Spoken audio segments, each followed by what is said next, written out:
There's these people who just came into town. What? In Tarnation?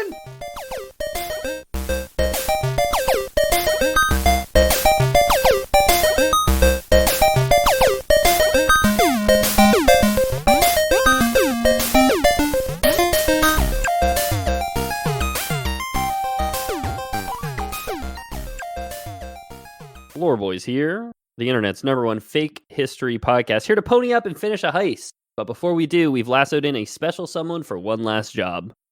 Peter dies at the end of this episode. I do. Mm-hmm. Just like Arthur Morgan, the consumption had taken me for the last one, which is why I was not there. And now, to finish my character arc, I will die at the end of this. But I will be giving tuberculosis to Jamie, whose mouth I've been spitting in all day. Yeah, and he do be consuming too many cheesecakes. That's why he's diabetes.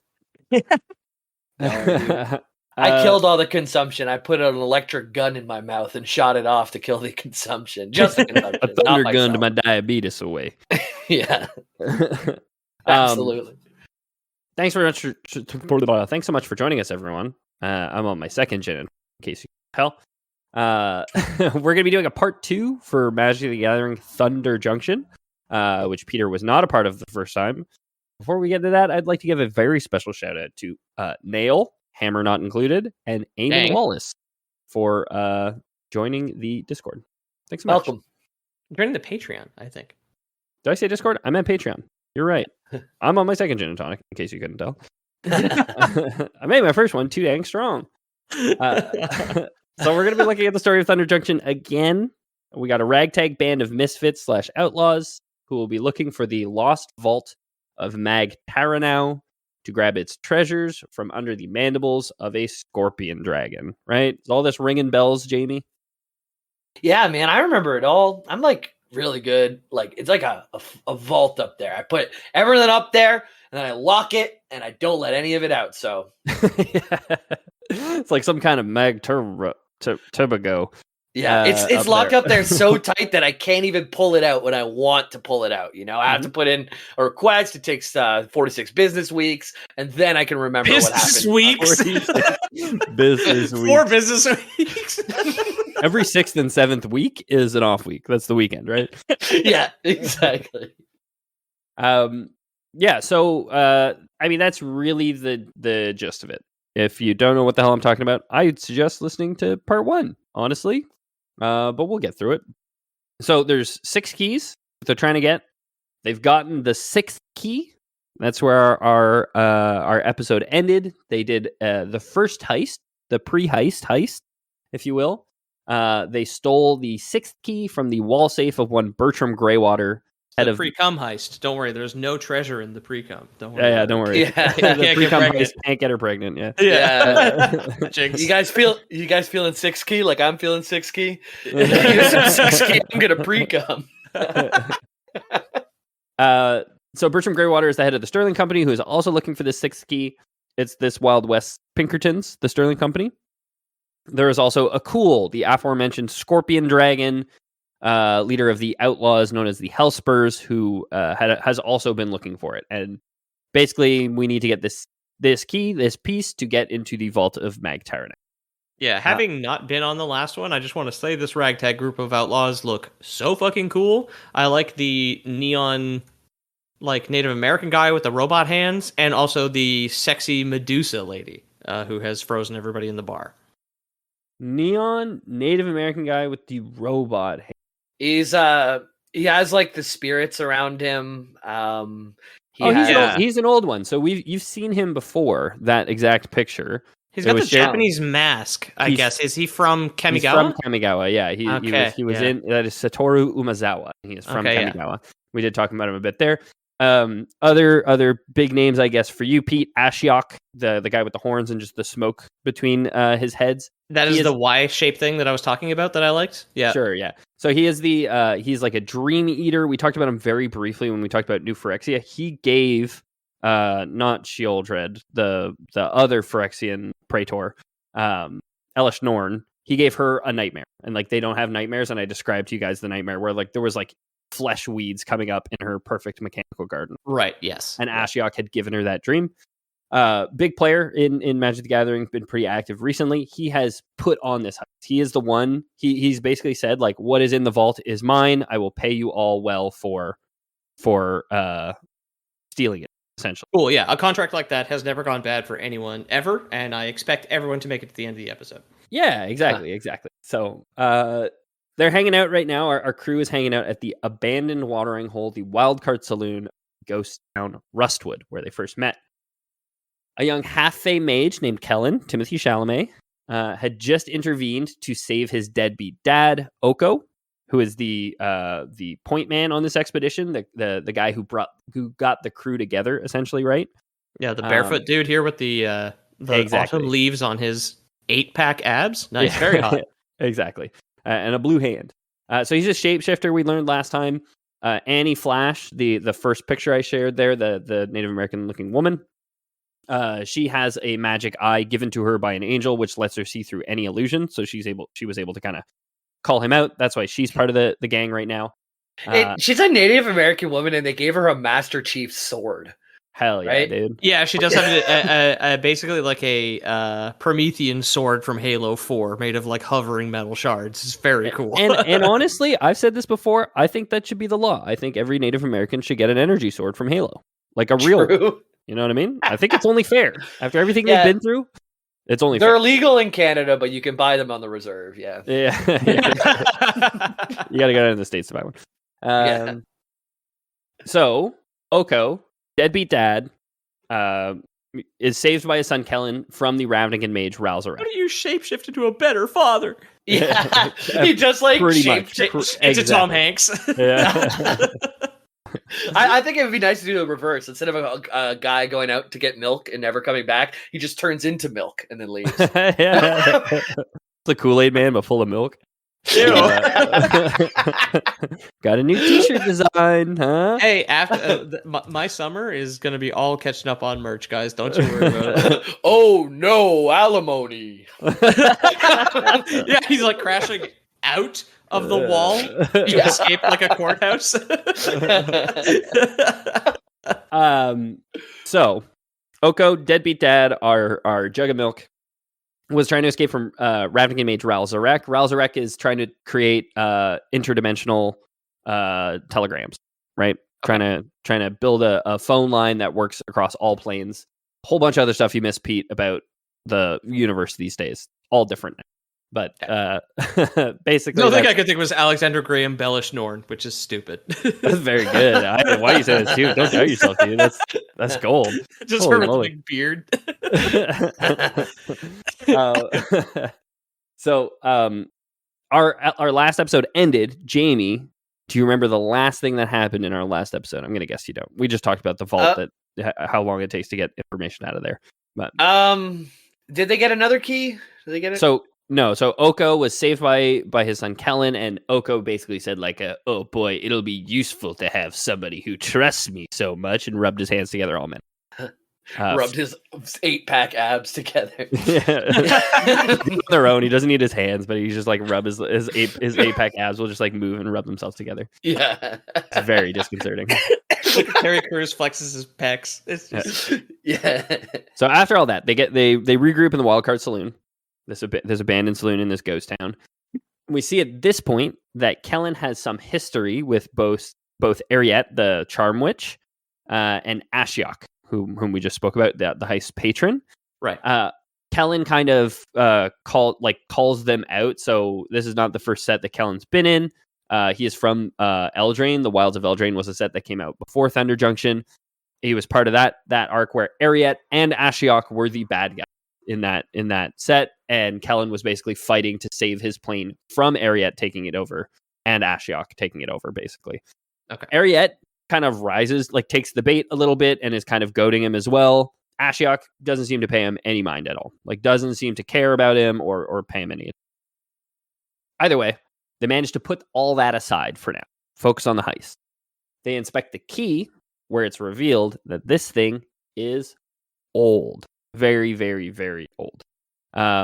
Decidedly not of Thran or Phyrexian design, but one of the members of the group determines that it is as old or older than Thran or Phyrexia. We don't know. Old keys are just worse keys, right?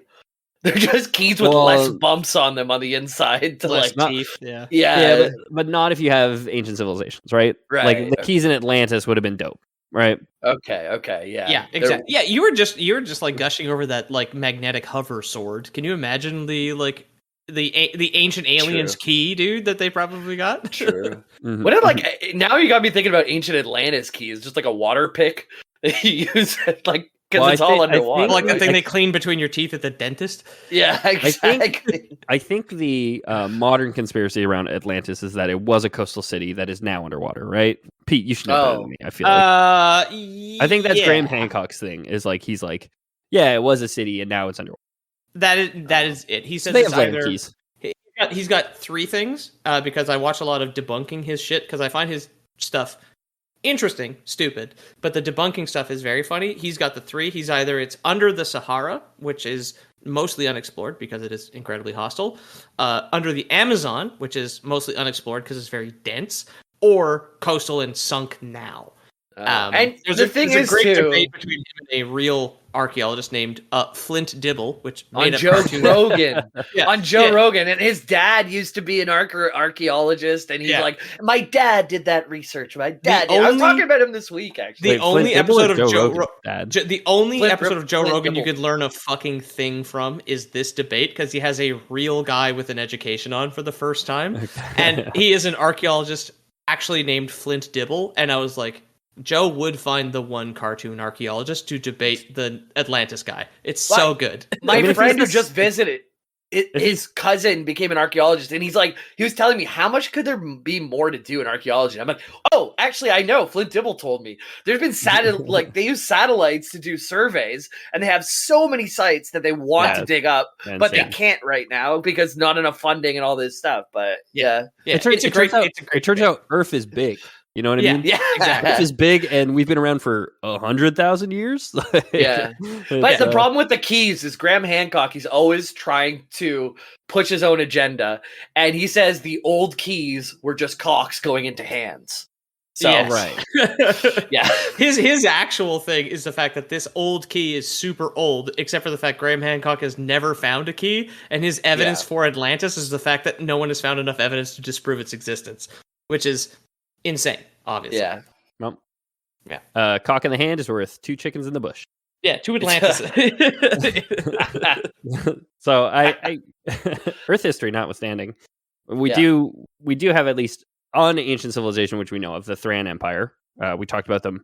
Our first ever Magic the Gathering episode, probably. I remember that word. I'm way more familiar with the Phyrexians because I love them. I think they're very cool, and they are troublesome throughout the plains. Yeah, right? So essentially, like, the Thran existed in Dominaria before Urza did. Essentially, he found a Thran cave underneath the city, which had these Thran power stones, which powered their civilization, gave off a bunch of radiation, made a bunch of people sick. I was gonna say it made it created a sick underclass within the city, right? Exactly. Whom Yawgmoth took to the plane of Phyrexia and then turned into the mechanical monstrosities, whom we now know affectionately as the Phyrexia. So we do know that the Thran Empire fell in 5000 BC. It's not BC in this, but we'll use BC. According to mainstream Magic history, but exactly. Yeah. BC being they don't want you to know the Sphinx is slightly older. Like, okay, why? So 5000 BC, the Thran Empire fell. So we don't know how long it reigned for before then, like how long it was around before then. We're in the year 5000 CE now. So it's 10,000 year gap since the Thran Empire fell. Oh, okay. We know that this key is older than the Thran Empire. It's older than Thran technology, which we can find still. So incredibly old. Cool. I love a little bit of bias here. I love mixing in really interesting stuff into a kind of classic Hollywood Western setting because I love Assassin's Creed. The idea that you would just have guys doing even a regular Western of regular cowboys doing a regular heist with a 10,000-year-old key is so fucking cool. Like, after Assassin's Creed Japan, do an Old West one, guys. Ubisoft, if you're listening. Yeah. I don't want to belabor the point because Jamie and I did talk about it a lot But Okay, my bad. Yeah. all these cool Magic the Gathering pictures that I showed you, just know they're playing cowboy dress up. So that demon Rakdos, who is swinging the flame scythe above an army of rioters, he is in full cowboy attire right now. They are all in this playing dress up. It is incredibly fun to picture. All of them stopped at the store as soon as they got to Texas and got their 10-gallon hat and their including their the fancy Balrog boots. apparently, and they had a hat that fit them. Yeah. At the Bass Pro Shop. Exactly. Cool. So it's not quite as simple, our key, as a standard bladed biddings key. So to your point, Jamie, it's more teeth, different teeth. Who knows? Yeah. So they don't even know how to activate. They don't know how to use this as a key. It doesn't look like a kind of just like a triangle right now. That's weird. It's like made out of bone, and there's actual teeth at the end. Just glued on. He's got like a lock picking set that has like baby teeth on it, so he can get in there and like. So like a mouth guard, a retainer, like some other team. Like all his little roll-out lock-picking kit. It's just like all the tools I have at the dentist, like with the retainers on it. And I'm sorry if I retread old ground, getting hyped up for Magic. You know, I do love me some Magic lore, and missed a chunk of this. Of course. Yeah. I think it's incredibly fun to picture all these guys in cowboy hats. So I thought it important to tell you that detail before we went to. It's very important for me the next time I go out on a fanboy tirade that like everyone has an ill-fitting cowboy hat that they got at a costume shop on the way there. Exactly. So we don't know how to use the key, which is going to lead us to our second heist that is not the main heist, our second pre-com heist. This one, of course, is a train heist. I just sent you guys a picture of what the trains in Thunder Junction look like. There's one in the background of one of those pictures. Cool. The giant lightning wheel is fucking awesome. Yeah, no, I didn't even notice it in the background of any of those pictures. It's like the Icarus guy with the goggles. Oh yeah, you're right. It's in the background. So I'm an artist, Ethan. I notice details. I guess, yeah. I don't. But what you're doing is you're pointing out something that only we can see.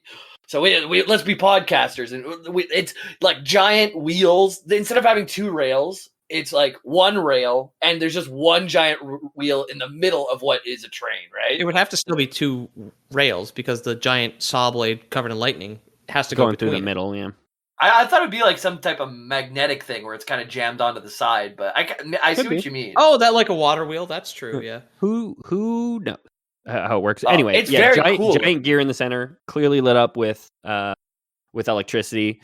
You want me to do my best impersonation of a podcaster? If you want to see the picture, subscribe to our Patreon, and we'll post them after the episode. I forgot to post all the last Thunder Junction ones, but I'll remember to post these ones. Let's just talk about old pictures then. Yeah. There's like one guy with a little skeleton, and he's really cool. The little skeleton throughout the rest of the story. So we basically did like a preamble on Thunder Junction, the plane, last episode, and then we did the first 2 of 6 story beats, like story episodes. Last episode, we're going to do the remaining 4 this time. Tiny Bones, the skeleton, remains the best character throughout the Tiny Bones, great name for a skeleton cowboy. Love it. He's a tiny little skeleton cowboy who can just disassemble himself at will and can, the classic skeleton can pull his femur off and throw it at somebody. Doesn't make the kind of like lower note xylophone noise every single time. It would have to. Yeah, might as well. Yeah. I imagine it's how voice canon. I don't give a shit. And he doesn't speak, of course. He speaks a language that only the giant Balrog demon can understand. So the giant Balrog demon will yell to translate for the tiny. He's a xylophone interpreter, basically. Yeah, exactly. So this train heist, we are looking for someone named Nolan, an expert in magical artifacts. We are going to rob a prisoner off a train, essentially. Cool. Because Nolan is a prisoner of the Sterling Company, who is a prisoner of the Sterling Company because they had the 6th key, also didn't know how to use it. He's an expert in magical artifacts. So the Sterling Company's like, go get this guy Nolan so that we can ask him how to use key.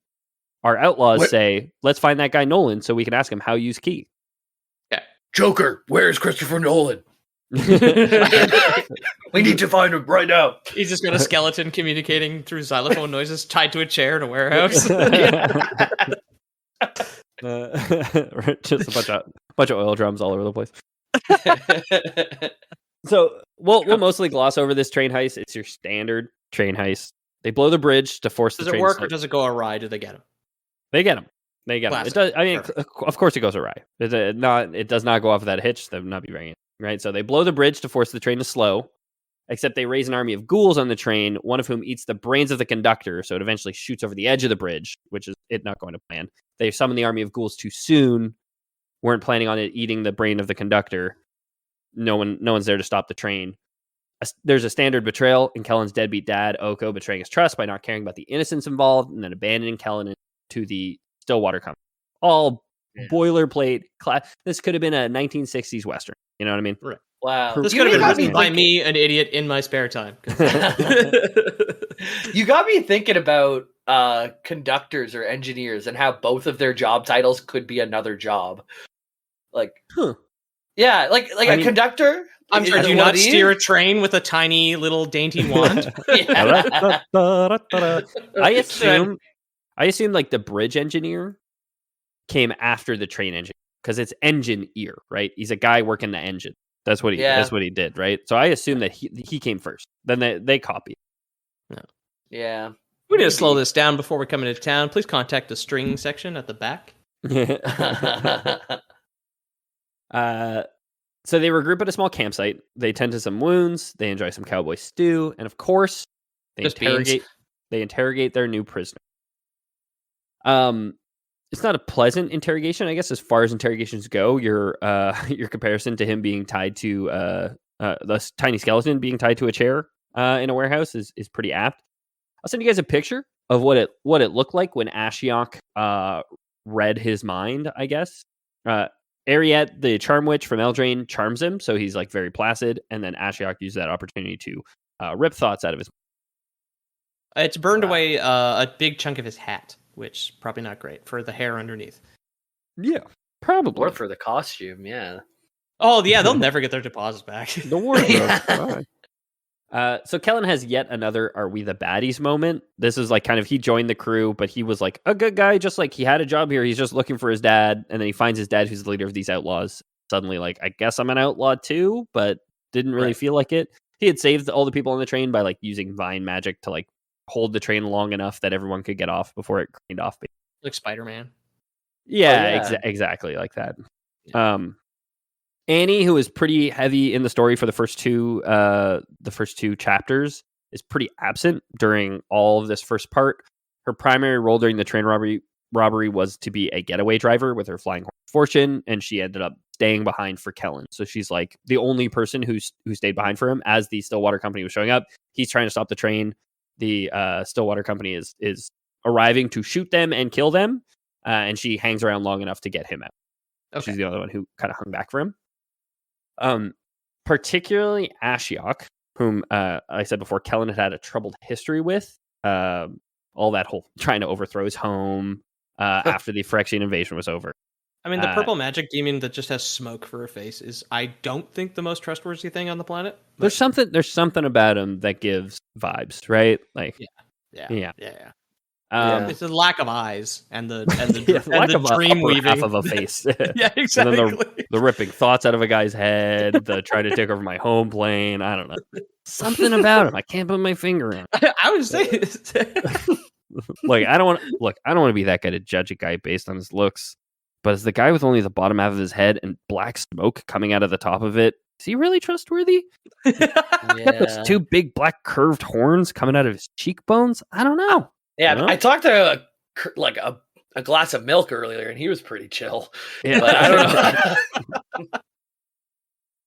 don't know. So, for their efforts, pulling thoughts out of this guy's head, they now learn that the key is but one of 6. We knew that all along, but they just learned that there's only one piece of the key. They also learned that the other 5 are worn in a medallion around the neck of a Ghoul, our notorious half dragon, half scorpion. So Ashiok also discovers that a map exists to Tarnation. Now, Tarnation, you'll remember, is the town built by the Hellspurs underneath the vault of Mag Tyrannic. Yeah. So it's a bandit stronghold. Nobody has known where it is, so nobody has known where the vault is either. But we learn that there is a map that exists, and that map is in a prospector graveyard known as Thief's Folly, which I think is a great name for a graveyard for prospector. Yeah. Does anyone at any point say what in Tarnation, capital T, in reference to the town? No. Yeah, it's like I cannot wait, believe that. Yeah, I there's can't fucking there's believe that. there's these people who just came into town. What? Intarnation? Intarnation? Yeah, exactly. That's very good. Just a look at the camera. Yeah, Classic Jim Halpert Everyone look at the pauses. camera. There's like 15 people that you sent us. There's 20 characters on screen, and for this scene, everyone stops as though we're supposed to applaud a movie that we're watching. Yeah. I remember I said this the last time, but now that they have one key and the other guy has 5, like it's on him. He has the most, like he has to come to them, right? Like if you have one key, this happened in Dragon Ball Z with the Dragon Balls. I think maybe it was Vegeta on Namek or someone on Namek just got one ball and they're like, you know what? Somebody else is going to collect all of them. I just got to hold on to one. They're going to come to me. Easy peasy. I beat them up. I take it. But the guy with the 5 sounds like a tough dude. So I don't know. Yeah. He's a very, very, very tough dude. That's for He's sure. a very big scorpion dragon, by the looks of it from the photo. I don't know what the impetus on like time is here, but they don't do that. They don't do your big brain move that they're going to go into Lion's Den. Don't worry about that.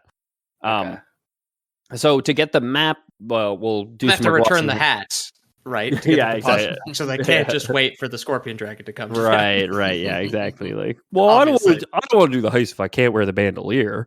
It's just it's got Nerf darts in it. So the Necromancer siblings, Gisa and Geralf, venture off to get the map, while Kellen and Annie escort Nolan to the nearest oasis. This is another detail where like the rest of the outlaws are like, just leave him to die in the desert. Kellen and Annie are like, no, we'll take him somewhere where he can get home safe. We'll give him $3.50 for a ticket to take the lightning train home. It was like a year's salary in the Wild West, man. That's true. Yeah. So with the map, we have the map. Our band of merry men learn that the town of Tarnation was not built on top of the vault. The vault is actually floating above the town. So it's suspended in the air. The town itself is kind of built in this crater underneath the vault. Cool. That should be trivial, right? That should be a minor detail. They have a bird man, after all. They have a flying horse. They should be good. They have a giant Balrog demon who can fly. Shouldn't be that big of a deal, right? The much bigger concern is getting 5 keys off the monster in charge of the Hellspur. Oh yeah, that is Yeah. Like, well, we can just fly the keys up. It's like we don't have the keys. The train robbery was bad enough. Yeah.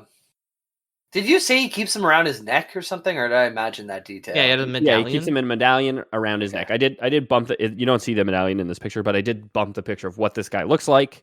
Right. Again, he is half scorpion, half dragon, and also a wizard. He's very cool. Yeah. His stinger is the Horde logo from WoW. Yeah. Yeah. It almost looks like an energy sword from Halo. Yeah. Oh. And then last time I brought up that it looks like the Dark Souls boss I was currently against, but it also kind of looks like one of the things they teased in the new Elden Ring DLC coming up that has like heads for arms and stuff. Like, very, very cool looking. I just got the notification live on my watch here. Mike J. Sakura, thank you for the joining the Patreon. Oh, live on air. Oh, let's go. Nice. Thank you. I'll double check that he's not fucking filthy creep. Oh no, yeah, thank you, Mike. Jeez, man. So the crew decides that 4 of them will infiltrate the town of Tarnation, try and get an audience with Cool. They're gonna play it stealthy. They're gonna get talking to him. Oko, the leader, he's a shapeshifter. He's very charming. He's like, I'll be able to talk my way in, right? Can he change size too, magic wise? I don't know if you guys covered this. Like, can he not to a crazy? Yeah, not to depend a how much milk degree. you're thirsty for. Yeah. Yeah. Okay. he's got to drink milk like basically to the point where he's about to throw up. Like he's got to fill his stomach, and then he can use that just under matter. a gallon. Yeah, exactly. Yeah. Okay. 0.999 gallons of. Yeah, if he gets to Oko Ono gallons, then he's over. Just gets in, just like, hello, partner, just vomits milk onto the ground.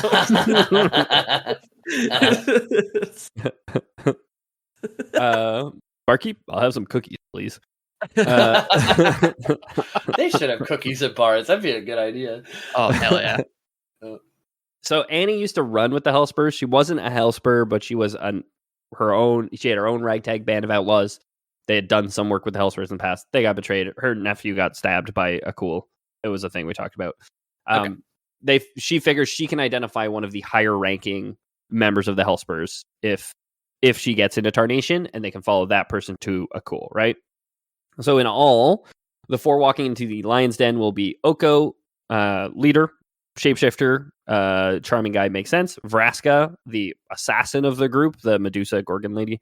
Annie, whom we just identified, is kind of key to this, and Kellen, who does not want to be a part of any of this, has no experience in being a heister.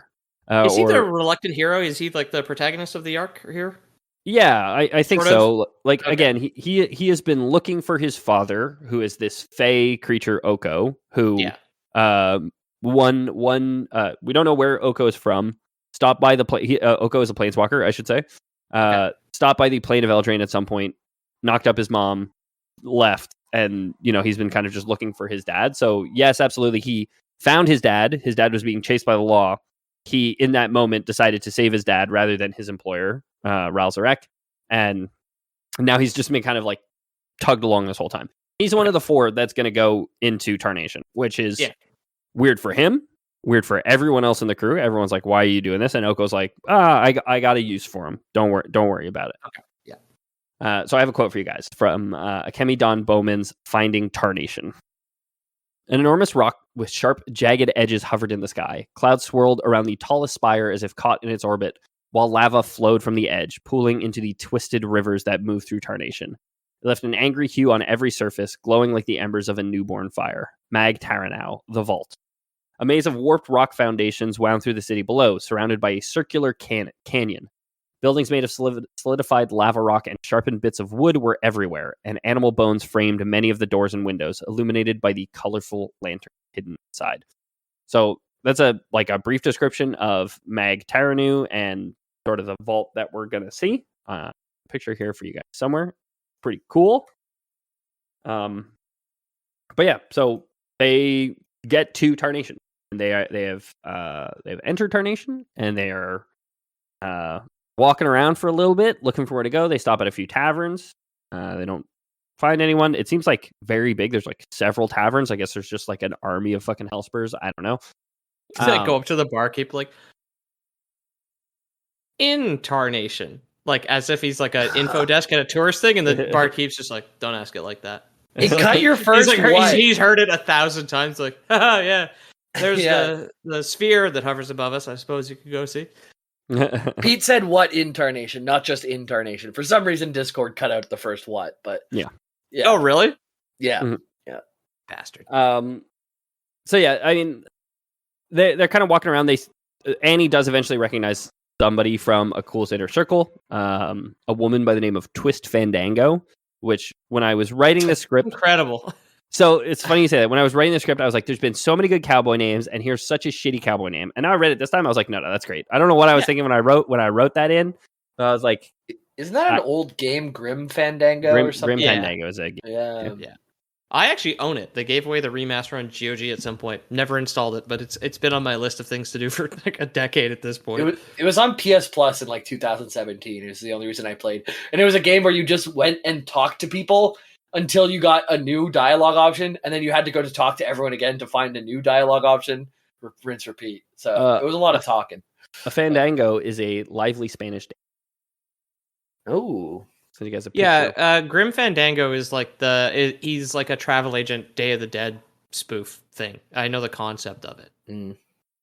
Yeah, I don't think that Twist Fandango is named as much after the game as probably the dance. Right. That's not what I was inferring. El Fandango. Yeah.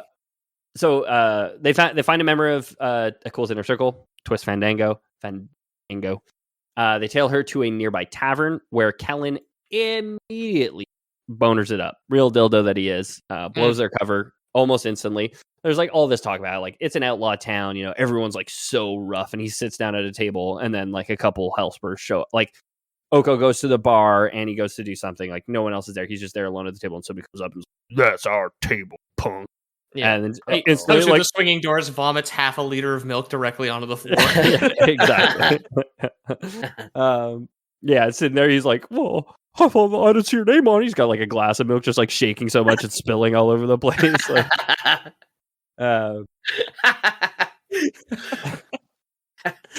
so now you're making me think of like milk withdrawals, like how someone would have shakily drink a beer in the morning. It's like if your baby slept through the whole night, they're just like shakily grabbing a boob, like I was gonna say holding a tit. I mean, that was the end of the Grapes of Wrath, right? So right, yeah, that's true. There's a beautiful painting where like a daughter feeds her father who's being starved in a prison. She like breastfeeds him to keep him alive. It sounds very French Revolution to me. No, I think it was like a Roman, like he believed in Jesus and was persecuted for it. We should bring that back. The lion arena is cool. That is what the end of the Grapes of Wrath is referencing. Okay. So the quote continues. Vraska was quick, slicing at every Hellspur with a long saber before they even had a chance to turn their weapons on her. When one of the Iron Mass assailants charged, Vraska smashed the back of a thunder pistol against their face, knocking their mass to the ground. She shoved her boot against their neck, pinning them to the floor, and used her gaze to turn them to stone. Some of the other Hellspurs stumbled back in alarm, but most only saw it as a bigger fuel for a bigger fire. They roared, unloading their thunder blasters across the saloon, smashing the skull-shaped bar to pieces. Oko shapeshifted from one Hellspur to the next, causing mayhem as he alternated between throwing punches and shifting into each neighboring Hellspur. None of them looked too closely before swinging for the nearest available jaw. Kellen flexed his hands, ready to summon two swords of energy when Annie grabbed his arm. Don't, she argued. We need to go after Twist. If she gets away, we might not get the chance to find a cool again. She motioned for the saloon windows, which were swung wide open. Can't leave them, Kellen said firm. So, Kellen. Something you said in there. I'd like you said that she used her gaze to turn him into stone. Well, it's Pride in Montreal, and I was downtown, and the city's gaze turned me to stone. I was going to say, were there a lot of hard gays out there? All right, so now we got the boner jokes out of the way. Let's hear about the lore. So Kellen, daddy issues incarnate, is just like Annie runs up to him and is like, "Hey, we got to leave." Oko this entire time, like he abandoned him to the Stillwater Company, saying like, "Hey, like." His excuse has always been it's for the mission. Like the mission comes first before our relationship, before anything. Like we got to do this heist. Like that comes first. Despite that, Annie comes to him and is like, "Hey, like we got to go. The mission should come first. We got to go after Twist." And he's basically saying like, "I can't leave my dad though. I don't want to lose him again." You know. Kellen this whole time is like, "Why?" Like I said, everybody didn't get why he came. Kellen this whole time is like, "Why the fuck did you bring me on this thing?" He's like, "I knew I was gonna bungle it. I knew I was gonna vomit milk the second that somebody looked at me sidelong, and here we are, huh?" So Kellen blasts a spell across the room to save Oko in a pinch. Everyone kind of like gasps when they see his style of magic. The Hellspurs, I should mention, are like I kind of describe the town of Tarnation. There's like fire, or there's like lava pooling through it all over the place, coming off of the Vault of Magtown. They are all like fiery guys. They look like undead that are enchanted by fire somehow. The Hellspurs. So they have undergone some oath or ritual essentially, and they're all kind of again dressed up. Some of them more effectively than others. Probably the shapeshifter more effectively than others. But seeing this like vine magic, nature magic, kind of raises a bunch of eyebrows, and it happens right as Twist returns with a bunch of high-ranking Hellspurs in tow. Okay. So the quote continues. One of them grabbed Kellen before he had a chance to react, clamping a pair of iron cuffs to his wrist. He took a staggered breath before realizing his magic was subdued. When he searched the room for Oko, Annie, and Vraska, they'd all been overtaken too. Kellen felt his stomach sink as the realization dawned on him. No one was coming for them. The rest of the crew would know better than to burst through Tarnation on a rescue mission. They were hired criminals, not friends. Twist stepped forward and sneered, holding her hatchet to Oko's throat. He sputtered as something fizzled against his skin, forcing his illusion to fade. "So you're the Fae we've heard so much about," Twist said, drawing out her words like a slow poison. "Someone I know has been very anxious to meet you." "I do love my fans," Oko managed through strained breaths as the two Hellspurs holding him back tightened their grips.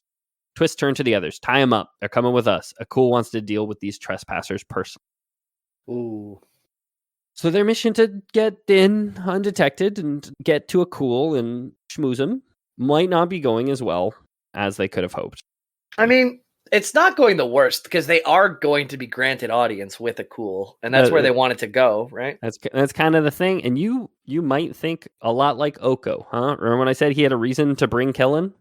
He kind of knew that Kellen would blow it and get them in. And he said no one else in the is... gang knows. No one else that he's compromised here knew that was the plan, was to get Kellen all along. Okay. And their magic was subdued, but in Montreal, my magic was some dude. And I was just thinking, like, on the ride to to Tarnation, everyone's just like, "Why are you giving your son so much milk? Just he needs." He just wanted. Yeah, exactly. He's a growing boy. I stepped out to buy all of this milk for him 20 years ago. He didn't buy it. He's a shapeshifter, so he shapeshifted a boob onto himself, and he's breastfeeding him in the car with a little cowboy hat on top of it. Yeah. That's our episode art. A little boob with a cowboy. I don't know if I can draw a boob. Yeah. Pete, you draw one boob for the episode art, and you open a Twitter, and you will be amazed at how much money you can make just drawing boobs.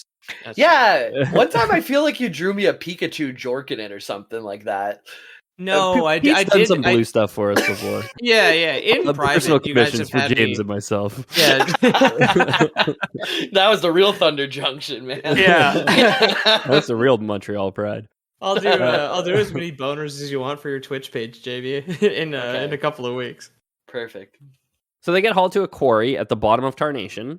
Again, Tarnation is in this kind of crater, so they're at a quarry at the bottom of the crater. Like they got to climb through all of Tarnation if they want to get out. They're in the lion's den, the bee's den. You really kicked the lion's nest. That would fucking suck, dude. Like kicking a bee's nest sucks. Kicking a lion's nest, that's gotta suck. I mean, that's gotta be so much worse. These lions are Africanized. They're all from Africa.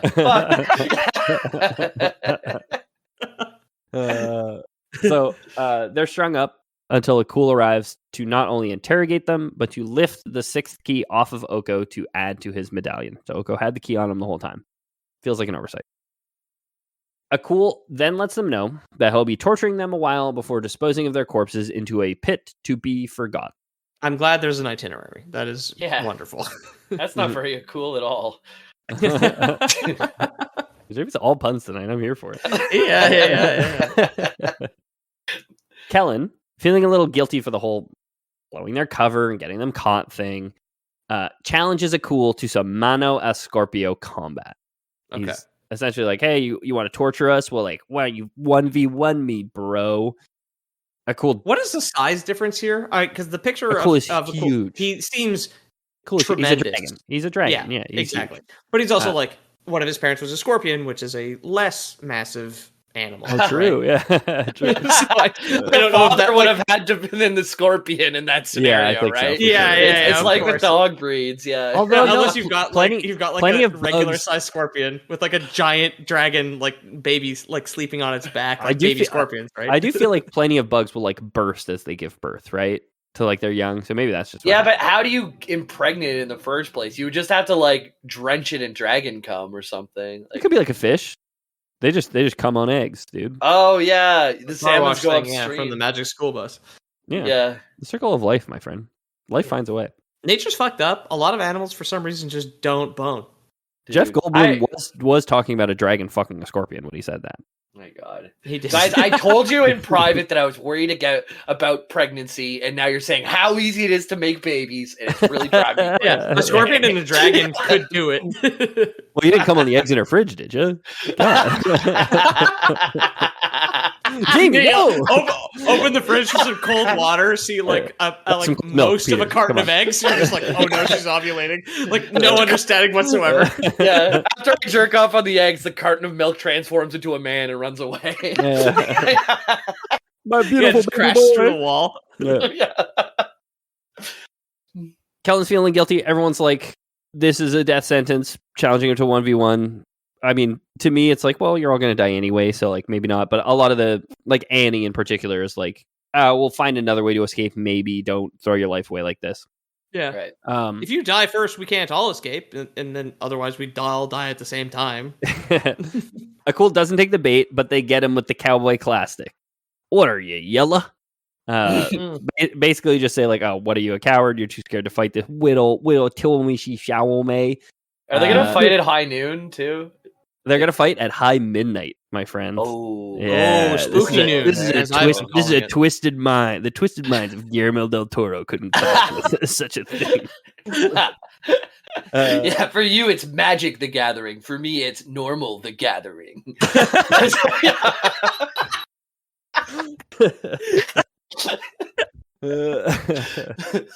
A cool call that in front of his gang, realizes his reputation is at stake. So it's like they called him yell it in front of the other gang members. Reputation's everything when you're the leader of a criminal organization. So he's like, okay, fine, we'll duel it. After the break, Kellen fucking dies to a magic scorpion dragon. Probably. 12 chimes erupted from the molten clock tower. Its sharp edges glowed a sinister red, and its shadow stretched across the enormous courtyard below. Fence posts made of bone and black iron were wedged into the ground, circling the perimeter to create an enclosure. Tarnation's dueling ground. Kellen stood at the edge of the arena, flanked by a pair of hellspurs. A gate creaked open behind him, making stones tumble from the surrounding rock face. Footsteps echoed in the dark time. Oko, Vraska, and Annie appeared, still bound in chains. Their captors ushered them towards the spectator stands, where dozens more of Akul's crew whooped and jeered. Vraska gave no more than a slight nod in Kellen's direction. An acknowledgement or a goodbye. Kellen wasn't sure. Welcome back from the ads. Did you buy something? Was it good? Do you want me to chime like a bell 12 times, just so everybody feels like they're there? Chime once, and we'll do 12 in post. Bwong. So bad. No, I thought it was pretty good. I don't know. Let's hear your best. I only thought you were a real clock for like a second and a half, and then I was like, that's not a real clock. So I don't know. Well, I want to hear your best one then. Sorry. Okay. Wait. I can do a good. Okay, here we go. You ready? Yeah.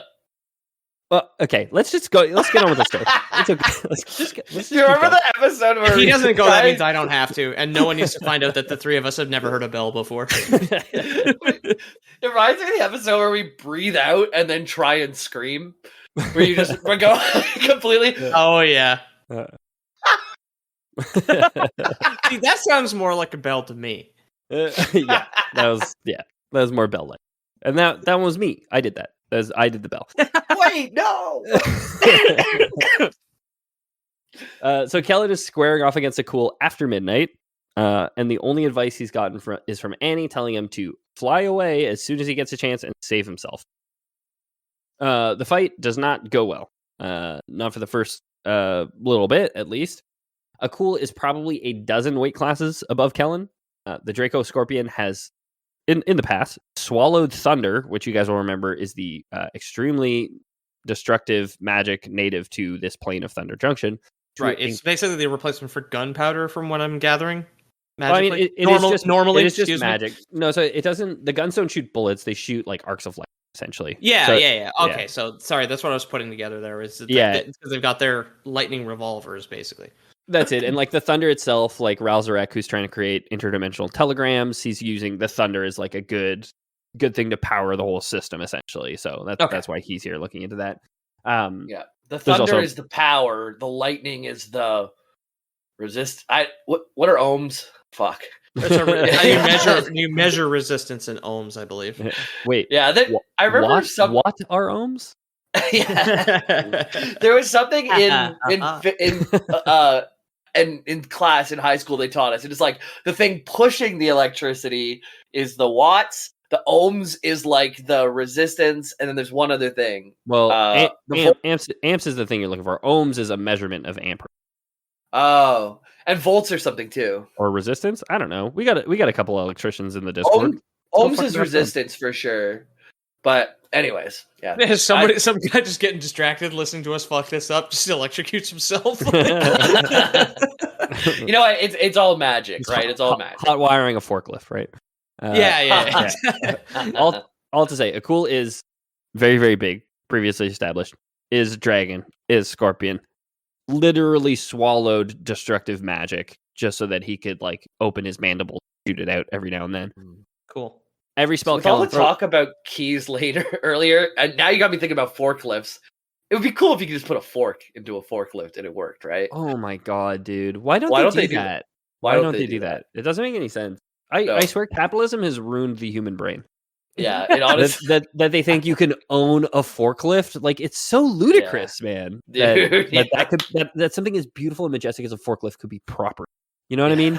It just doesn't make any sense. God. Yeah, there's like there's like a electric fence cage with like a forklift and a littler forklift, and behind it looking all sad. Okay, so we got the big old dragon boy. It's midnight. He's getting ready to fight. They're right? fighting. It's not going well for Kellen. The guy's too big. He's spitting thunder. Every spell Kellen throws at him is just batted aside, and Kellen is getting increasingly desperate. The quote continues. Something burst to life inside Kellen's chest, and his eyes flashed with untamed magic. Energy moved through him, spilling through his veins. It was foreign and familiar all at once, a magic that tasted of thistle and pine, of the deep places in the woods, an untapped power that had been dormant inside of him since birth, waiting to be set free, waiting to be accepted. Magic puberty, or guys like us, normal puberty, right? Yes. Yeah. Mine was super normal. Is he a planeswalker now? He's not. So it absolutely is set up again too. And we kind of talked about it last time, how I really like what Kevin Don Bowman is doing. We'll talk more about I will for sure do a Phyrexian Invasion of the Multiverse series at some point, because so much has changed. We talked about the Omen last time. What we didn't talk about is that a ton of planeswalkers lost their sparks after the Phyrexian invasion, just like magic changed. The whole universe, the whole multiverse is different, basically. But okay. This was absolutely set up to be that. I think it is deliberate from Miss Bowman. It's not planeswalker puberty. It is just his father's Fey magic. He's like tapping into the Fey side of himself, essentially. So he's always been magic. He's able to fly. He's able to summon vines, essentially. But this is just like a more powerful version of that. Just tapping into his lineage from his father. I had to keep the puns coming. The quote continues. Kellen locked eyes with Akul, holding his stare like he was dampening his fury into something pliable, something he could bend to his own will. The dragon lost focus, thunder spinning from his teeth in a harmless sigh. He hesitated, blinking in confusion, lulled by an illusory calm. It took Kellen a moment to realize what had happened, but when he did, his face pulled back in surprise. He turned his hands over, studied his palms, and blinked. How did I do that? The angry bellows from the stands commanded his attention, forcing him to snap back to reality. Akul was still swaying in front of him, lost in a trance. Vulnerable. Kellen threw a golden vine in a wide arc, looping it around Akul's neck. He pulled as hard as he could, digging his heels into the earth. This was his chance to take the dragon down, and he wasn't about to waste it. Akul didn't react, not even as the air was choked out of him. The milky haze in the dragon's eyes swirled, and he began to weaken, knees falling limp. Just a few more seconds, Kellen's mind pleaded, fighting the guilt bubbling through him at the thought of taking another life. It had to be done. There was no other way. But when Kellen's intentions wavered, so did his magic. Akul snapped out of his trance. Steam burst from his nostrils when he realized what Kellen was trying to do, and he slashed violently at the magic vine around his throat. The severed tension made Kellen fall backward, back cracking against the hard stone. He yelped as Akul launched himself forward toward Kellen with his full might, slamming his claws into the buckling earth. Quick aside, I love the imagery of like a cartoon bull, steam coming out of his. It's just a great, it is very cartoonish the way that the vines snap and then he falls backwards too, and then It's not cartoon. That's regular physics. That energy has to go somewhere. No, it's like when you walk off a cliff and then you stay there for a second. You don't fall until you look down. Oh, that's right. Of course, yes. Yeah. I forgot how both electrical resistance and gravity work over the course of the episode. You could drive your forklift off a cliff right now, and as long as you don't look down, you'll be fine. Do it. Yeah. I try not to make any noise. Operators operating near cliff edges. Yeah, just like dumping empty pallets off of like the Red Rock cliffs from like the Wile E. Coyote was on. As long as you make a sound effect whenever you hit the ground, then nothing really happens. Yeah. Everything makes a whistle while it falls.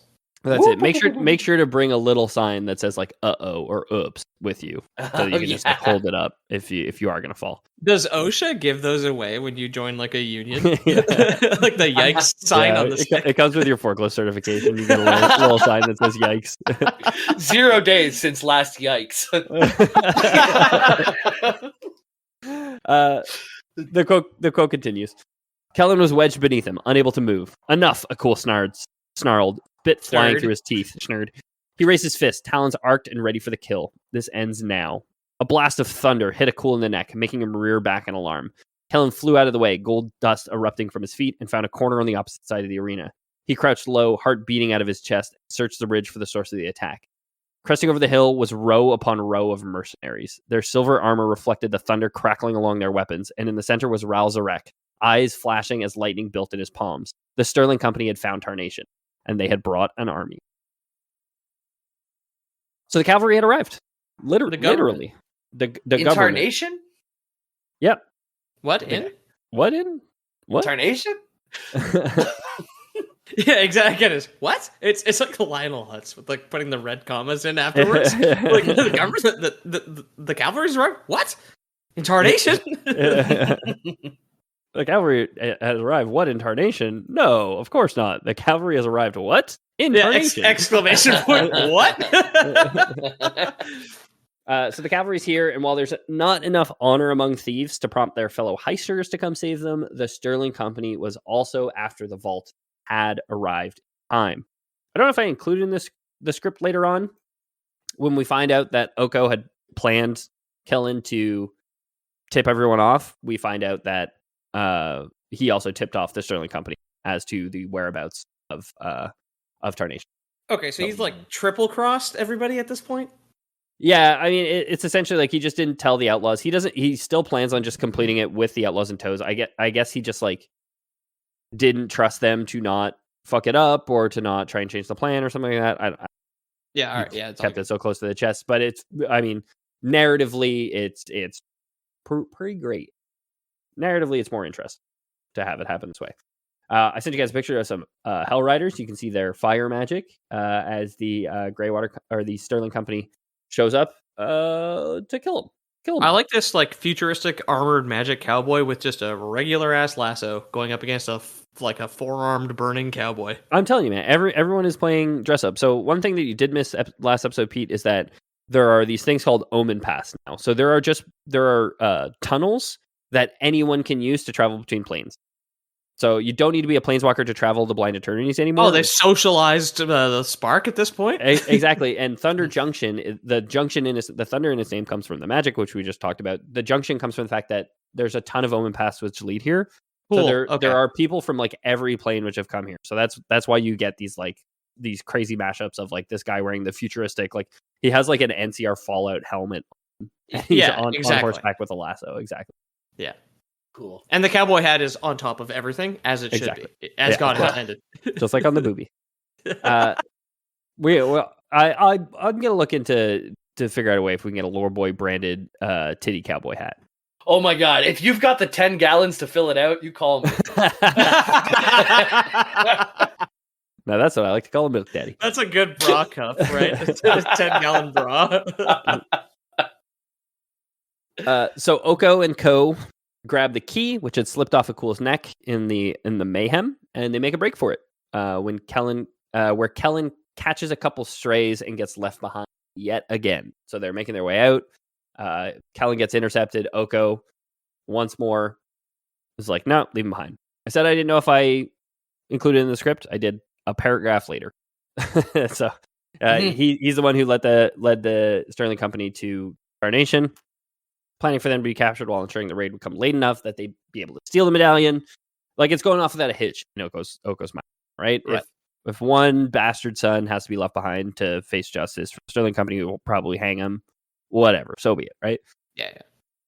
Once more, despite some protests from Annie, the trio, Annie, Vraska, and Oko, are joined by Tiny Bones shortly after. Oko, throughout this whole story, has been described like the entire time they've been in Tarnation, they're all wearing like Hell Rider gear, and Oko has been wearing like a bone, like a chest armor made out of bone, like a breastplate made out of bone. It's Tiny Bones. He's just like disguised himself as like a breastplate and has been hanging on to Oko this whole time. That's such a cool fucking thing, dude. He's the best character. He's the best character. You set him up, and it's just like such a good way to use a tiny skeleton man is to disguise him as other things, right? Yeah, exactly. I mean, there's this whole thing where like when Kellen is in the arena fighting off against Akul, he talks about how like, oh, he's surprised his father didn't just shapeshift or like glamour his armor and instead is like wearing real armor because like his disguise he's reverted back to like his true Oko form with the manacles on, like the magic manacles. But he still has the bone armor on. And Kellen calls out like, oh, that's weird. And then while Kellen is fighting Akul for their lives and is like throughout this still looking to his father, like desperate for attention, his father is like noticing how like, oh, like a bone fell off his bone armor. And like throughout the fight, like bones keep falling off or whatever until like right at the right moment, like Tiny Bone springs up from the pile of bones that has fallen onto the ground essentially. That's cool. He's like constituting himself like the Iron Giant, basically. Yeah, exactly. Cool. I haven't seen the Iron Giant, but exactly. We've talked about it before, I'm sure. I'm sure it's good. I'm sure it's good. I'm sure I would like it. Never seen it though. That happens sometimes. Yeah, the Iron Giant doesn't have a brain or a heart, or I don't remember how that one went. He's got a dent in his head that makes him like disabled, basically. Yeah, he says, "You oil can, me oil can." Meanwhile, he has seen it. So they leave. Tiny Bones, Annie, Vraska, Oko leave for the vault. They leave Kellen behind. Kellen gets knocked out, dragged away by some Sterling Company mercenaries. Oh no, Vine died for a second time. He comes back to consciousness, covered in his own milk, in a prison wagon, a paddy wagon, I guess. And he comes back milking some lady's eggs from her fridge. Oh no, I'm not ready to be a dad. Kellen comes back to consciousness in this prison wagon, which is being sprung. He's being sprung as he kind of comes back to essentially. Somebody's picking the lock. They've knocked out the guards already. It's not his fellow outlaws. Again, no honor among thieves. But instead, his former employer, Raoul Zarek. Raoul, it turns out, just wanted to get impossibly rich by being the first telecom monopoly, and all this vault business is just getting in his ding-dang way. He conscripts Kellen to go against the bandits, the Sterling Company, and the Hellspurs. He says, if all this vault business is too much, let's go, get into the vault, get what everyone's going after, we'll put it somewhere where nobody can have it, and then I can get back to put it in my vault. Yeah, exactly. I'm going to have 13 keys. It's going to be way harder, actually. Yeah. I'll keep 12 on my neck and then... Yeah, exactly. Yeah, exactly. Yeah. Here's a quote. Kellen's mouth parted in surprise. Had he heard Raoul correctly? I came here to discover new ways to communicate across planes, not to unleash a bunch of unchecked magic from an ancient vault that nobody here understands, Raoul shrugged. I think you and I can help put a stop to those who'd caused this plane. Kellen didn't answer, still processing what Raoul was saying. I know you don't want to fight your father, Raoul said. Maybe you don't even want to face him again. But I've seen what power wielded in the wrong hands can do. And with the Omen Pass, it's just too great a risk. Because it's not just one plane that could be destroyed, it could be dozens. Too many people knew how to string lies together and make them sound like the truth, and Kellen rarely knew how to tell the difference. But if there was a way to seal off the vault's power for good, he met Raoul's eyes. What's your plan? We get the key back, find the treasure inside the vault, and lock it away on another plane where no one will be able to find it. My vault. Raoul explained. He paused, watching Kellen's expression shift, and held out a hand. What do you say? Are you with me? He is. He's like, yeah, that sounds good. Better than being betrayed for the 4th time by my own father. Honestly. In a day. Yeah. But our heist team, they abandon their would-be ward, and they regroup at the vault. All of them now. So even the strike team that wasn't there. Again, okay. we have a flying demon, we got a flying birdman, we got people that can get them there. So they all get little skelly boy. Exactly. They managed to get past the first couple traps when who should show up behind them but the Hellspurs and Akul. Of course, the vault is very Indiana Jones-esque traps all over the place, right? Okay, yeah. You know, illusions on the floor that Annie has to see through. Fast. I mean, you would need you need one trap per guy to solve, and then the most endearing one gets killed right before the end. The little skeleton short rib at the end leans against a brick that goes into the wall. Yeah, exactly. He's like hitting little xylophone notes, and all it says is like, "I know touch nothing, Mr. Oko." Yeah, exactly. This time, however, so Akul shows up with the Hellspurs. Oh shit, that's not good. We were just in this situation and it ended very poorly for us, right? We got a Rakdos now, right? We got Balrog. now, so we don't gotta worry about so much. Rakdos ready and waiting. The demon gleefully charges into the dragon, able to go toe to toe with a cool. He is the Lord of Riots. Not a god, but akin to a god maybe on Ravnica. He's a very powerful being, is Rakdos. Okay. So, and again, like I thought it was when I first started looking up Thunder Junction, it was a couple people posted in the Discord some art from the set, and there was some art for Rakdos specifically, and I was like, oh, this is very cool. I wonder what he's doing on Thunder Junction. As best as I can tell, he is legitimately just role playing cowboy fun. That's all it is. Like he's basically shouting this whole time. Like he has very little dialogue throughout, except for like comic relief, where he's translating Tiny Bones is most of his dialogue. Okay. And now like and when this happens, when he goes to fight a cool, he's like, finally some real fun or whatever. You know what I mean? Like he seems to have been bored, and like this is the only reason he's here, which I think is just a fun way to write the story. It's like, cool, yeah, they just wanted to. I mean, it's one of those fun things where like the writers for Magic the Gathering are like, hey, Rakdos is in the set. They're making cards for him. You know, he's going to be in the set. You have to kind of, I don't know how much of it is like reverse engineering, getting him into the story versus like, oh, we wrote the story and now we'll make cards based on them. But I assume the former, because he just seems like, oh, there was a card, we have to include him in the story. So he's just fun. The former seems way more fun to work with. If I was going to put myself in the position of the guy who had to, I'm not you said miss whatever the author's actually. If it was me that was hired on and I was handed 12 cards and I had the Icarus guy, the demon thing, and one of them was a Balrog, and they were like, it's a Old West heist. Here's your cast. Figure it out. That sounds as like an improv prompt. Brilliant. Love it. I'm sure the last Frontier is going to come out, and all of a sudden there's like a little skeleton guy in there. There's like, oh, you think I'm gonna like put a little skelly man in there? It's like at the 11th hour. It just somehow is an exact replica of this episode. Like, wait, how long have you been working on this thing, Pete? So Rakdos is fine going toe to toe, even with like the other Hellspurs around. Can he even die as like a fire demon, or is it's just for fun, right? I don't know. It's just for fun, but like how the writing has to work in that case is that like they can't explain it, right?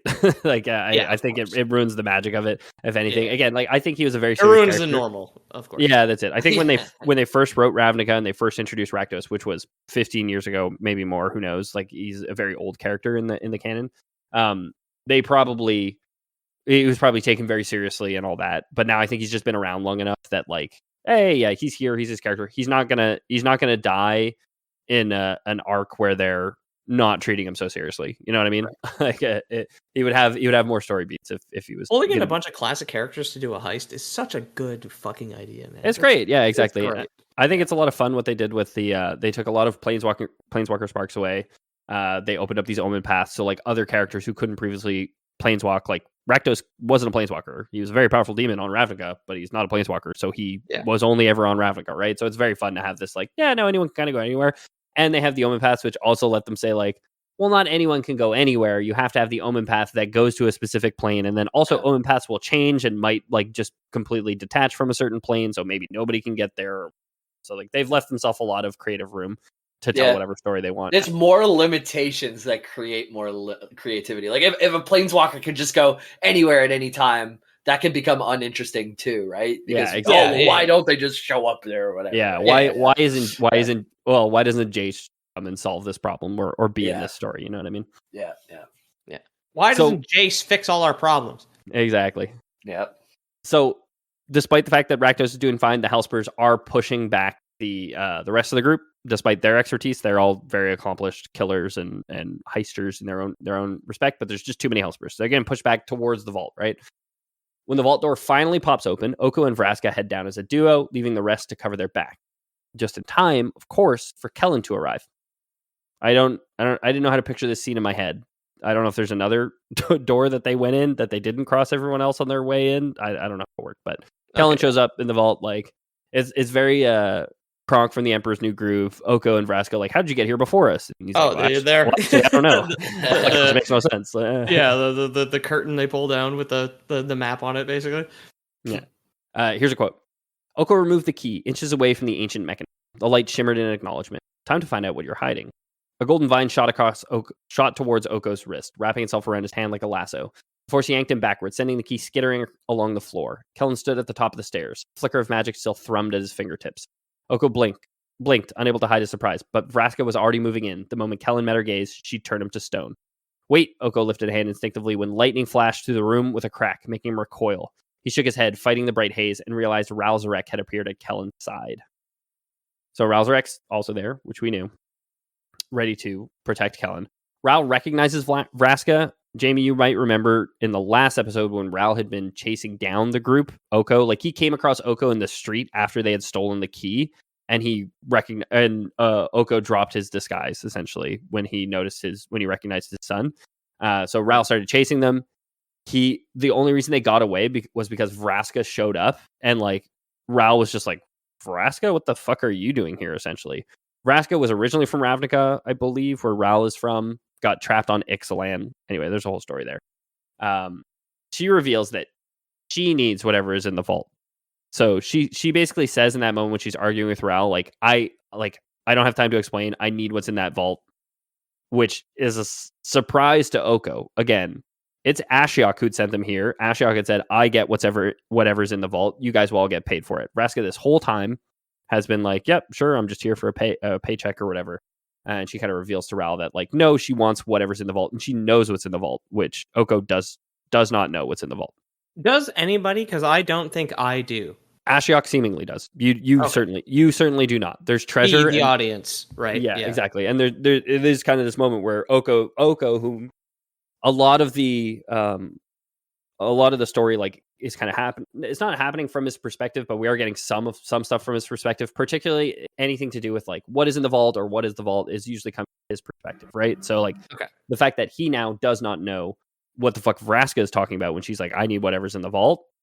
He's just like, well, that's fucking weird. Why is she saying that? How does she know what's in the vault, right? Yeah. Kellen and Oko go head to head for the key. The father gaining the upper hand over his son when a shot from Annie's thunder rifle tears through his shoulder. So Annie shows up and is like, this is fucking at this point. The quote continues. Oko summoned his magic, letting power build through his arms as he prepared to lash out at Annie with his vines. When Kellen darted into his line of sight, eyes glowing with a strange grin. Oko felt it immediately. The relaxing calm that swept over him, curling around his mind like a blanket. He swayed in place. Kellen reached for the medallion. The moment his fingers brushed against the key, Kellen recoiled in fear, clutching his temples as he released a blood-curdling scream. The sound was slurred in Oko's mind, if you were watching everything in slow motion. Shadows moved across the floor, wrapping around not only Kellen, but Annie and Ral too. They cried out in agony, overwhelmed by the nightmares seeping into their heads. Kellen's magic faltered, and Oko blinked hard, breaking free of the illusory calm. He followed the shadows that swept through the room, knowing who they belonged to. Ashiok stood with Vraska beside the locked door, dark smoke billowing. So there's Kellen and there's a demon? Gets betrayed. There's Kellen and a demon and his dad. There's no demon. There's Ashiok, who's the nightmare guy with the black smoke. Looks like a demon. I'll forgive you that. Okay. So it'd be kind of like Kellen Heller. Because he got no eyes?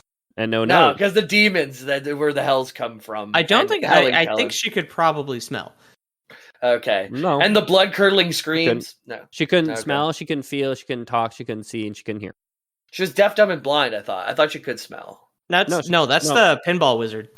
Oh fuck. Oh yeah. Dude, okay, that's Tommy. Oh, okay. Yeah. Sorry, pinball episode is already out. Okay, so Ashiok now has the key. It's Ashiok and Vraska. So again, the Gorgon who has just said like I need whatever's in the vault. Ashiok shows up, gives everyone nightmares, like waking nightmares in this moment, kind of stuns everybody. Oko, who is already stunned, is not affected by Ashiok, but he's kind of released as Kellen's spell fades, and he sees that like, oh shit, Ashiok's here with Vraska, and Vraska and him are like chummy side by side. They're clearly working on it. Yeah, shit. Okay. Yeah, the woman with the snake hair and the dude with no face, just smoke, can't be trusted. Can't believe it. No. Quadruple crossed at this point. Yeah. They opened the vault of Magtara now. I sent you guys a picture of what the key looks like altogether, and you can see the 6 pieces again. They're just triangles when they're on. That's like a metallic lotus, I guess, with like a gold marble in the middle. Cool. Yeah, a good way to describe it. And then it plugs into a giant capsule that a Saiyan arrives in from Dragon Ball Z. It's just like one big circular thing that was in a crater. And it has a big door that looks like it vaults off of it, right? There you go. Vaults off. Yeah. So they open the vault. Beyond is not piles of gold and rubies, but a Escher-esque place of curving metal pathways, all seemingly leading to the center, where sits a glass pod with shifting metal stretching and contracting over top of it. Behind the glass, something moved in the smoky interior. The quote continues. Ashiok floated past Oko, feet barely touching the ground. At last, they mused, moving for the pod. They pressed their sharp nails to the glass, more tender than Oko had ever seen. I have found you. The creature brushed against the barrier as if it were reaching for Ashiok's outstretched finger. In that moment, an illusion drifted away, one that Ashiok had been wearing for some time. The darkness evaporated, and beneath Ashiok's hooded cloak was Jace Bellerin. No, he Jace did did fix show everything. up. I set it up. The fifth betrayal was betraying you boys because it was Jace all along. Yeah. Whoa. Should we know what's in the vault? Is there any clues? No, you guys have no ideas. I mean, there is a clue in that I gave you, I think I told you what they were called at the beginning of last episode. If not, I talked about that. It's something based on a creature from Irish folklore, which I will talk very briefly about, and I would love to do a full episode on. But it is Jace. So the astute listeners who don't somehow know the story of Magic very well, but don't know the story of this, will know that Jace and Vraska were marooned on Ixalan together, and they were enemies when they first got there, and then eventually kind of became friends and started working together on a bunch of things. So this is one of their ploys. It's Jace did not lose his Planeswalker Spark in the desparking. Oh, so he can just use it whenever. Yeah, what a guy. Him of all Planeswalkers. I specifically used his name because I was like, yeah, he is still the Magic Wonder Boy of the Magic franchise. Oh, Still the main character. The quote continues. Oko's nostrils flared. The trickster didn't appreciate being tricked in turn. How long have you been hiding behind your magic? He's still hiding. Annie stumbled through the doorway, focused solely on Jace. Her eye glowed a vibrant orange as he saw past the illusion he was still tucked carefully beneath. Your scars, those plugs. What happened to you? Jace's piercing blue eyes filled with resentment. You were searching for secrets that are not yours to find. He lifted a hand and gestured at Annie. By the time she hit the floor, she was already asleep. So he's got something going on. Maybe we can talk about it someday. Has he been like sort of Phyrexianified? Maybe we can talk about it someday, Peter, huh? Okay. Maybe we can talk about it someday. I'm not gonna open that can of worms right now. After dealing with Annie, Jace shatters the pod, and out comes a small, bipedal, orange-furred creature, which I sent you guys a picture of. Very cute. Jace scoops up the little critter. And it just looks like a fucking Digimon, dude. Like, it's so cute. It's like a orange fox with a Charmander face. Like, yeah. And a scarf. It has the little blue lines, which you will recognize from Irish Celtic. Body markings or whatever, you know. Yeah, what I mean? Braveheart paint. Yeah, basically. Boudica always has like the paint, the blue paint on her whenever she's depicted, right? So, Jay scoops up the little critter, and with a spell, he puts it to sleep before turning to leave. The quote continues. "What's going on?" Oko demanded. "You said there was power in the vault, but this is a child, an infant." "He is so much more than that," Jace replied, eyes flashing as he nodded to someone behind Oko. Oko turned, but Vraska was already waiting. "Your services are no longer required," she said. Her eyes flashed with golden magic, and Oko felt the stiffness spread through his feet immediately. When he glanced down, his legs had already turned to stone. Oko fought the sting of betrayal as the petrification spell rose through him. If he didn't act now, his will would be overcome by Vraska's magic, and it would be too late. For a moment, he wondered if Kellen would meet the same fate. When the stone reached Oko's neck, he shoved the thought away and planeswalked out of Thunder.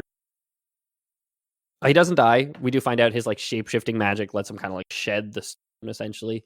But he does have to get out of dodge. Jason and Vraska follow Oko's example pretty much right after that.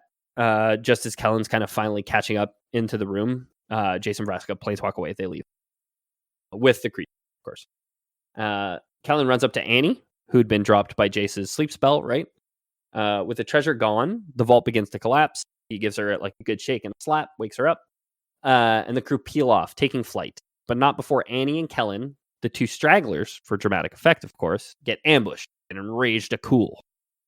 He wasn't done for. He's injured, but he's now in phase 2, right? He's more dangerous than ever. Of course. A cornered scorpion.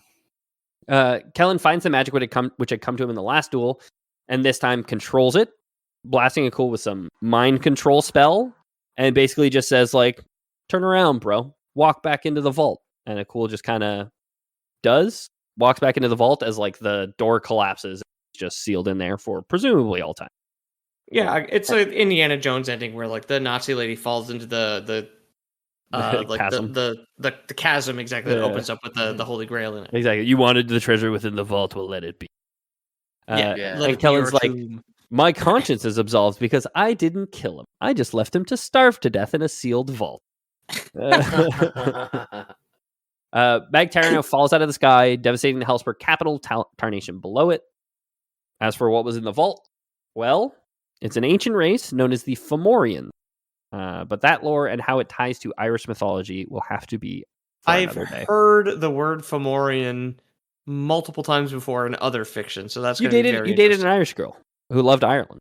So she did. She probably was talking about Fomorians nonstop. We talk. I'll do an episode on the Fomorians and Magic the Gathering. I hope to keep it short enough that I can also talk about the real lore, the real world mythology, because I love that shit so very much. Thanks so much for listening, everybody. I hope you enjoyed part 2. This is the wrap up on our Thunder Junction. If you want to hear more Magic the Gathering, why don't you head on over to the Discord, discord.gg/loreboys, and let us know in the lore request channel there, where as soon as I see MTG, I'll probably do more. You can't stop me. I've been your host, Ethan Palmer. With me as always, James, you got anything you want to talk about? Yeah, twitch.tv/loreboy. James, we're doing an Elden Ring playthrough. We're doing big old strength build. Right now I'm rocking an anchor until I get Radon's blades. Just smashing a woman with an anchor, if that interests you, Discord or come to Lore Boys. Twitch. Lore Boy James. It's linked below. Lore Boy James. Yeah, it's linked right below. Just come hang out, and you'll get to see me do my live research for my eventual Elden Ring Shadow of the Erdtree DLC episode, which will be out eventually too. So come out and check out that. Riding that wave. Yeah, good game, good fun. And Peter, how about you? At Loreboys Podcast on Instagram. Hello and thank you to everybody who has followed us and liked all our stuff and sent us memes thus far. Yeah. If you guys want to support the show, we have a merch store. I've been trying to get into it all day. I finally did get into it. I'm gonna upload the "Don't Talk to Me Till I've had my big cum pills" design. So did you make one? Because that is on my list of things to do when I'm done my comic. I made font that says "Don't talk to me until I've had my big cum pills," and I'm gonna put it on a coffee mug. You know what I mean? Oh yeah, all right. That was also my idea, but I was gonna just draw a big cum for it. That might take me 20 minutes, so don't pull the trigger on that just yet. It'll be out by the time this episode is. I promise. Wow. So yeah, I mean, check out the link to our store in the description of this episode as well. If you want a mug that says that, to show to your coworkers and your grandma and your in-laws and everyone else. Leave it on your desk unattended for 14 months while you work from home. I think would be a really good idea. Get your favorite My Little Pony figurine and put it in your cup. Oh yeah. When do we get boys figurines so they can put us into their jars?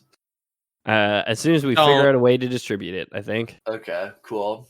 Crunch at us if you're an action figure. If that's what you do for a living, let us know. Cut out maker, and I like it better. Yeah. Just hit us up if you're an action figure, please. Yeah. Honestly, though, for real, if you fucking Stretch Johnson, whatever his name, Armstrong. Yeah. I was thinking of a little Stretch Superman. Johnson is what I do. Yeah, that's yeah. So he can get his foreskin back. Yeah. Don't stretch your Johnson too far because there's a very sticky gel on the inside of there. That if it touches the eggs in your fridge, you're done for. Yeah. That's how you get a carton of milk. If you like the show and you want to support us, we do have a Patreon, patreon.com/theloreboys. Check it out. Please do. We love all the patrons who have supported us thus far. It really means the world to us. And of course, if you want to support the show and you don't have money, leave us a review. Tell your friends. Help us grow the show. It's the only way that we know how to. There's probably other ways to advertise, but I don't know how. Please do it for us. Tell people that you know and love. And of course, For those of us who want to support the show financially, but don't trust Patreon, we have Lore Boys Prime service, which we've always offered. Obviously, the biggest donor this month will get to kill Peter, whom I promised at the beginning of this episode would die at the end of this episode. So but we had to record remotely, which means I could not be physically killed on air. We'll leave the mics on so we keep our promise. This will be like a couple month long episode, but by the time you get here and kill him, then that'll be fine. Yeah, exactly. I'm just gonna cut the end of this where I'm petitioning people to kill Peter, and then release that as this episode, and then the full episode. If you heard Thunder Junction Part 2, congratulations, Peter's dead. That's pretty good, right? I am. Thank you. Finally, Pete, can you hit us with a yeehaw for your own impending mortality? Yeehaw. That's as bad as Jamie's bell. I guess that would constitute a lore boy. I've never seen a cowboy. Oh.